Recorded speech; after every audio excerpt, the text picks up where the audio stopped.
بسم اللہ الرحمن الرحیم وبہ نستعین اما بعد۔ وقت اس میں گنجائش نہیں ہے کہ مقالہ پڑھا جائے۔ عنوان مفتی صاحب بتا چکے ہیں، اس لیے اس کی بھی ضرورت نہیں ہے۔ صرف دو باتیں عرض کرنی ہے۔ ایک یہ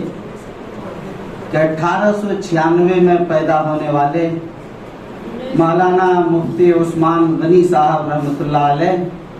سن 1911 میں جمعیت الانصار اور 1912 عیسوی میں معتمر الانصار میں شریک ہی نہیں ہوئے، بلکہ پوری مضبوطی، دل جمعی اور اپنے حسن انتظام کی بنیاد پر اس کو بہت کامیاب کیا۔ اتنا کامیاب کہ حضرت مولانا عبید اللہ سندھی اس قدر متاثر ہوئے کہ جب جنگ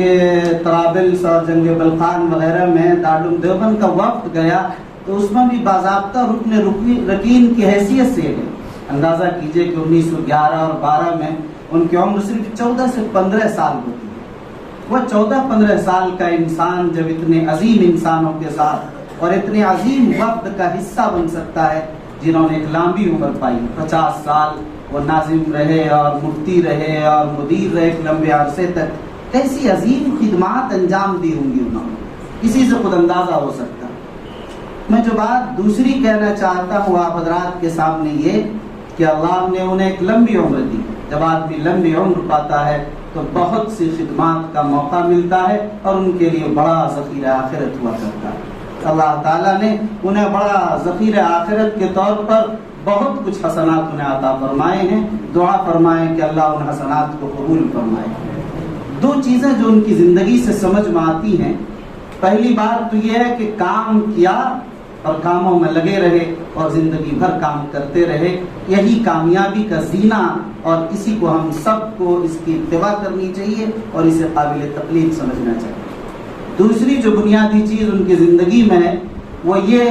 کہ آپ دیکھیں کہ ان کی زندگی کے اندر آپ دیکھیں گے کہ رہنمائی کا ایک جذبہ ہے، پوری جرأت کے ساتھ، بے باکی کے ساتھ، حق گوئی کے ساتھ۔ وہ زمانہ اس قدر مشکل حالات کا ہے، سامراجی طاقتیں اس قدر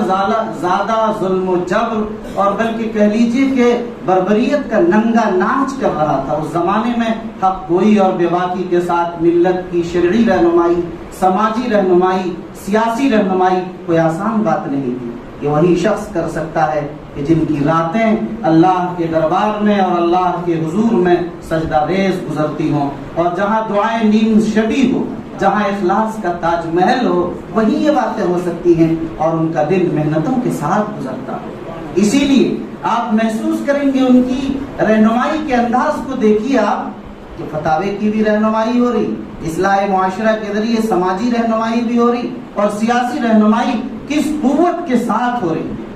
میں اس مشکل حالات میں ہم اور آپ گزر رہے ہیں، میں آپ سب ذمہ داران سے، اور یہاں سب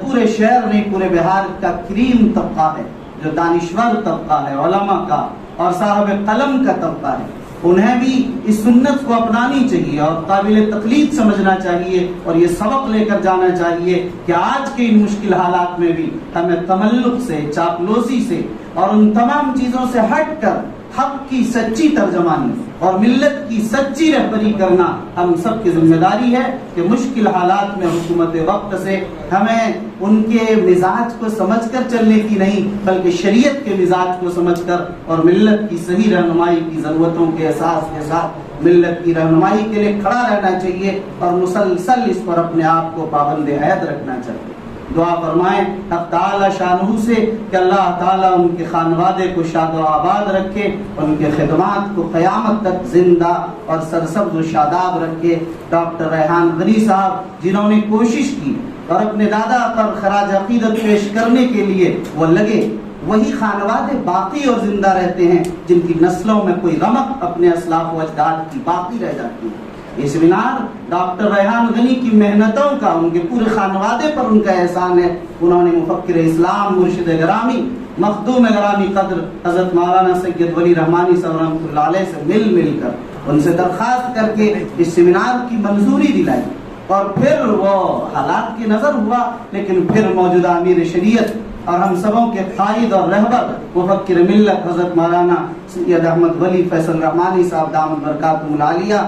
امیر شریعت بہار اڑیسہ و جھارکھنڈ سجادہ نشی خانقاہ رحمانی منگیر سے ملے، یاد دہانی کرائی، اور حضرت نے خندہ پیشانی کے ساتھ فوری وقت میں اول وہلے میں ترجیحی طریقے پر اس کام کو کرنے کا حکم فرمایا، اور آپ نے دیکھا کہ ہم خدام عمارت نے اس کو مل کر پوری محنت کے ساتھ جو ہو سکتا تھا کیا، اس امید کے ساتھ اور اس اعلان کے ساتھ یہ سیمینار آخری نہیں، یہ پہلا سیمینار ہے، آغاز ہے، یہ سلسلہ اکابر امام شریعہ پر جو حضرت امیر شریعت کا خواب ہے باقی رہے گا، چلتا رہے گا، اکابر و اسلاف کی یادیں تازہ ہوتی رہیں گی۔ والسلام علیکم ورحمۃ اللہ وبرکاتہ۔